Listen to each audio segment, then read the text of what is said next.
Join us as RMU Live begins now.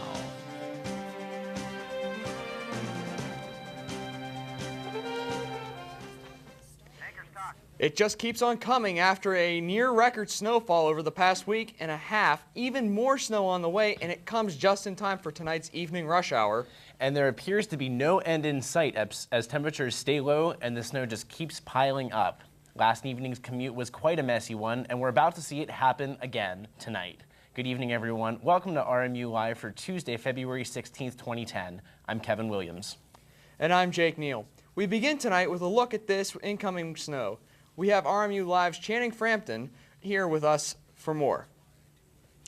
Well, Jake, Kevin, you know, it's been snowing out there for what seems for weeks and weeks and weeks. Actually, we have 18 inches of snow on the ground right now here in Moon Township. Now, I mean, we're just going to keep adding to that total as the snow keeps coming in from the northwest, and we're going to see some lake effect snow bands moving down this evening throughout the rest of the week. So there's lots of more snow on tap. Nothing like the 21-inch snow storm that we had earlier this week, or last week, excuse me. But, you know, it's winter.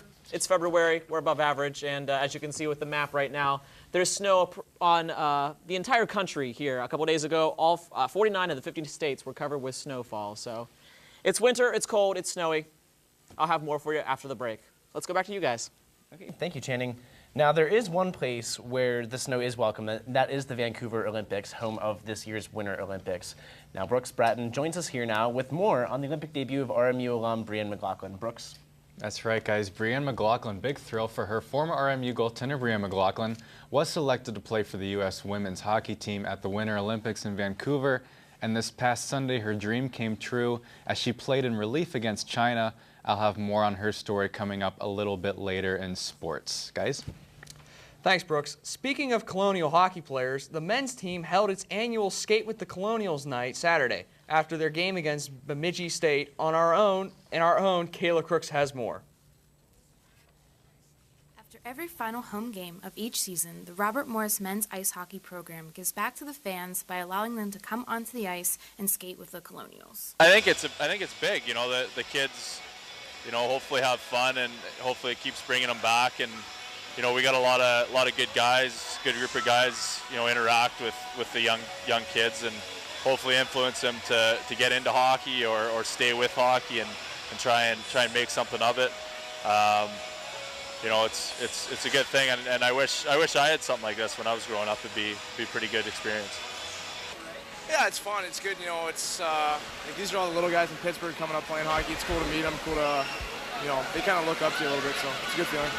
It's a really neat experience. You know, it's a great activity they do a couple times a year. I think it's real valuable. Especially like we live in Moon, we take advantage of this.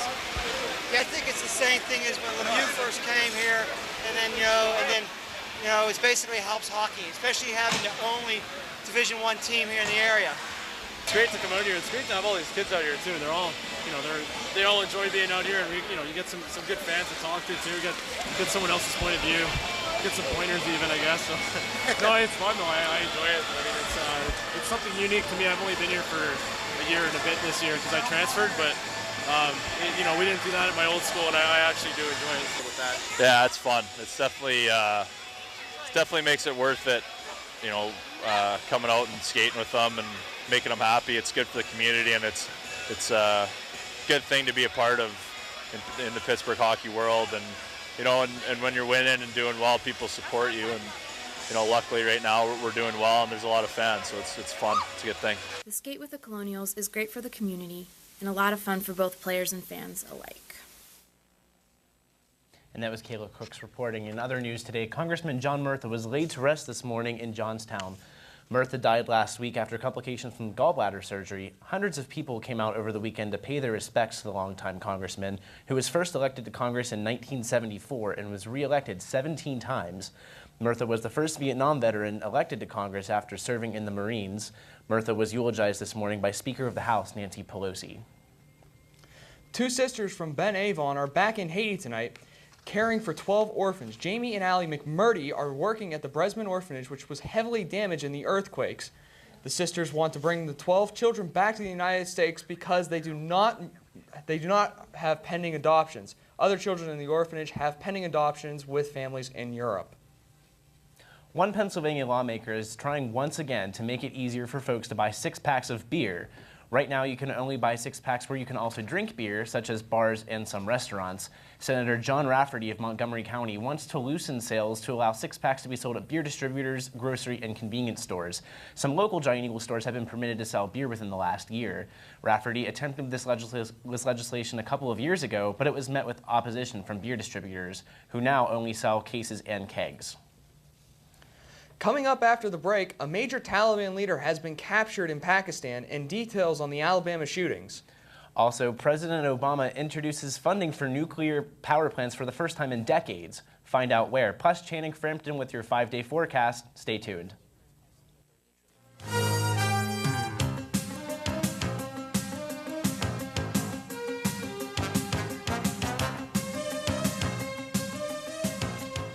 U.S. military intelligence has reported that the Taliban's top military commander, Mullah Abdul Ghani Baradar, has been captured by joint operation of Pakistani and U.S. intelligence. Baradar has been described by U.S. officials as one of the most significant Taliban figures to have been captured since the war in Afghanistan began more than 8 years ago. Baradar was second in command to Muhammad Omar, the founder of the Taliban, and was also a close associate of Osama bin Laden before September 11th. Baradar has been in Pakistani custody for several days and has been interrogated by both Pakistani and U.S. intelligence. For the first time in 3 decades, plans are in motion to construct a new American nuclear power plant. President Obama announced this morning his plans to fund $8.3 million in loan guarantees to build 2 new nuclear reactors in Burke County, Georgia. This plant is an expansion project for the Augusta, Georgia-based Southern Company nuclear facility. Officials from the Obama administration say that the project would bring in 3,500 construction jobs, 850 permanent operations jobs, and bring power to more than 500,000 homes. The more officials learn about Amy Bishop Anderson, the more skeletons seem to fall out of her closet. The University of Alabama biology professor is accused of shooting 6 of her colleagues on Friday, killing 3. The president of the university is speaking out now, saying a background checker might not have uncovered Anderson's past. Stephanie Beaker has the story. Dr. Amy Bishop may have seemed like an ideal candidate to work here. After all, she came from Harvard, and university president Dr. David Williams says her references were good. We received 3 letters of reference from the Harvard School of Public Health, from the University of Massachusetts School of Medicine, and from the University of Toronto Department of Medicine. All the letters were favorable. And on the basis of that and other information, Professor Bishop was hired. However, no background check was ever done. Dr. Williams says they're not part of the university's hiring process. And while that may now change, he says the criminal check would not have raised any red flags.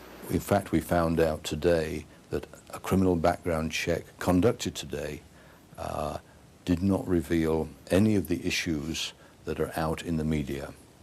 So even had we conducted one back in 2003, the events that are only now coming to light would not have been evident to us. According to numerous reports, Bishop was questioned but never charged for the 1993 attempted mail bombing of a Harvard Medical School professor. In 1986, Bishop shot her brother to death in an incident that was later ruled an accident. Fast forward 24 years, and a member of the UA Huntsville Board of Trustees says Bishop was upset over being denied tenure. In Professor Bishop's case, the decision was made last March, 11 months ago, after a process involving many months of committee work. Williams says Bishop appealed. 3 months ago, she was notified her appeal had been denied.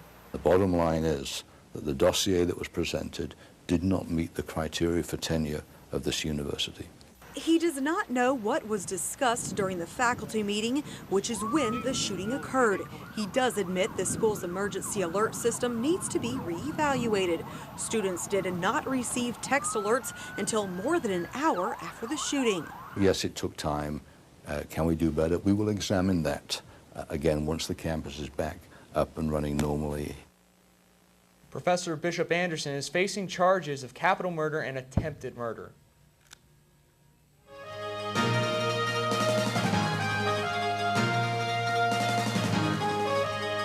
A trial for a bizarre Argentina robbery that many are calling the robbery of the century began yesterday, and more than 600 witnesses are ready to take the stand. 4 suspects are on trial in connection with the January 2006 robbery of Banco Rio in Acusio, Argentina, where they took hostages and escaped with $8 million worth of valuables. The trial is expected to last several months.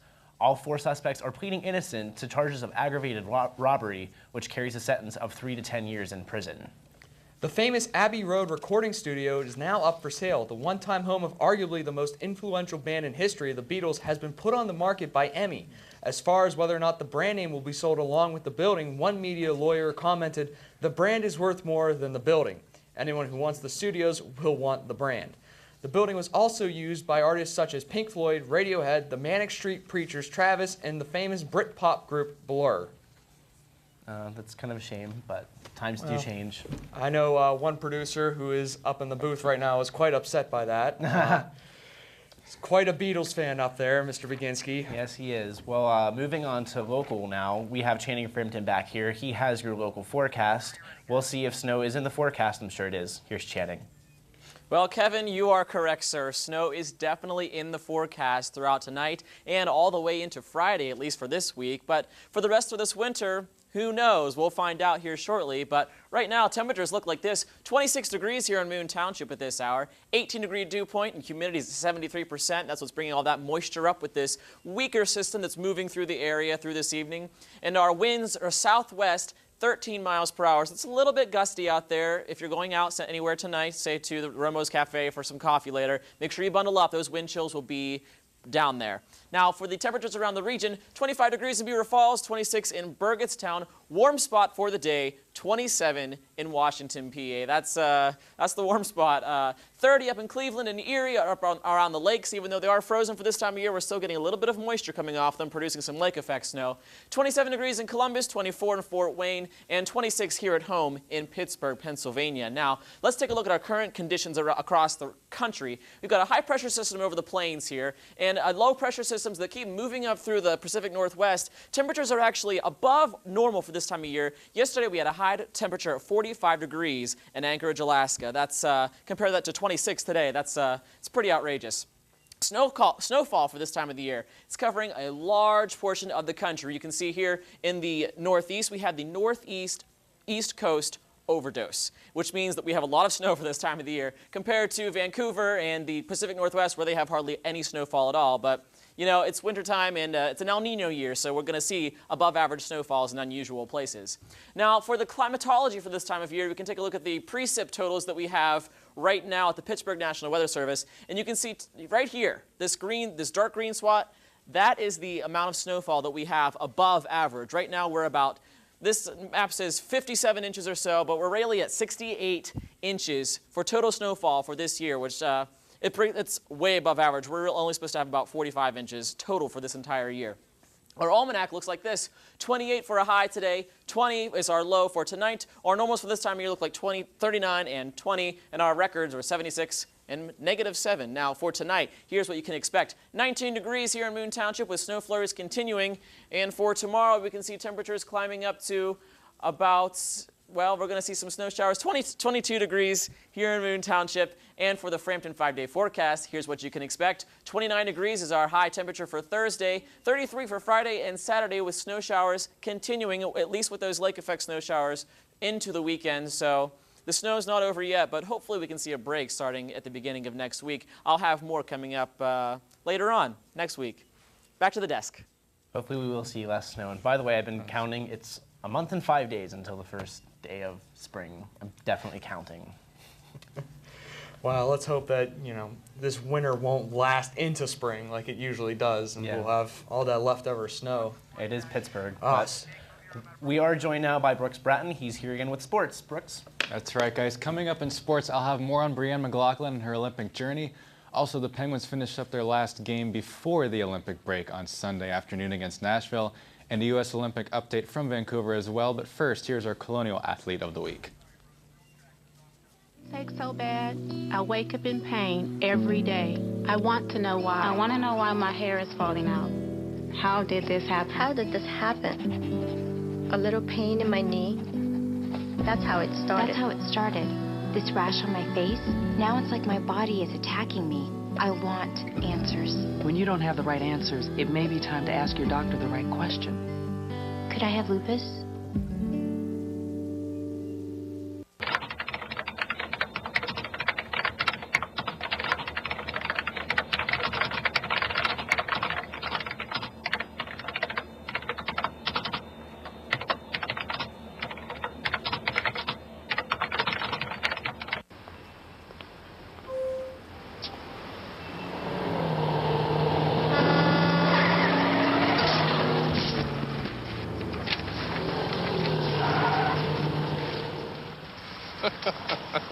This can't be happening. This can't be happening. Of course it's not happening. Armored car.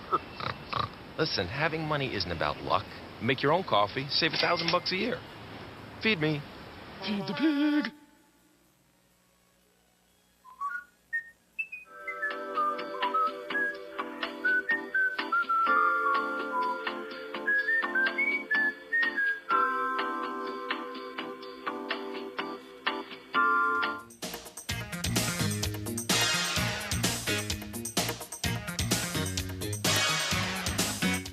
Before Penguins stars Sidney Crosby, Evgeny Malkin, Sergei Gonchar, Brooks Orpik, and Marc-Andre Fleury head off to Vancouver to represent their respective countries in the 21st Winter Olympiad. There was one final game to be played on home ice in the month of February.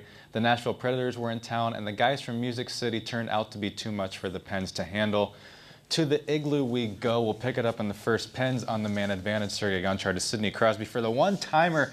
Blasted past Dan Ellis' 42nd on the campaign, 1-0 Pens. Second period now tied at 1. Jordan Stahl driving to the net, stopped by Ellis, but Matt Cook on the rebound. The Cookie Monster cleaning up the crumbs. Pens regain the lead, but just 12 seconds after that, Mark Letestu turns it over in his own end, and Jordan 2-2. The pride of Nunavut makes it 2-2. Tough angle on that one. On to the third now. The U.S. Olympian, my namesake, not really, but Brooks Orpik with his first in 112 games, giving Pittsburgh the lead again, but Nashville comes right back. Canadian Olympian Shea Weber, he's got a cannon from the point, blasts it past Marc-Andre Fleury, and we are tied at 3. It would stay that way, so we head to the shootout. After Cal O'Reilly beat Fleury, Martin Erat can win it. Biscuit in the basket, slides it between the pillows of Fleury. Penguins lose their first shootout of the season after going 7-0. Preds win 4-3. The Pens don't play again until March 2nd. Brianne McLaughlin set an NCAA record with 3,809 saves during her career as a goaltender for the women's ice hockey team here at Robert Morris from 2006 to 2009. That statistic, just one of the reasons she was chosen to represent her country at the Winter Olympics, being named to Team USA back on December 16th. Now, although McLaughlin is considered the number 3 netminder on the squad, her dream of playing in the Olympics came true on Sunday. USA head coach Mark Johnson put McLaughlin into the game against China for the final 8 minutes, and although she only had to face 2 shots, it was undoubtedly an unforgettable experience for McLaughlin, who got her first taste of Olympic action.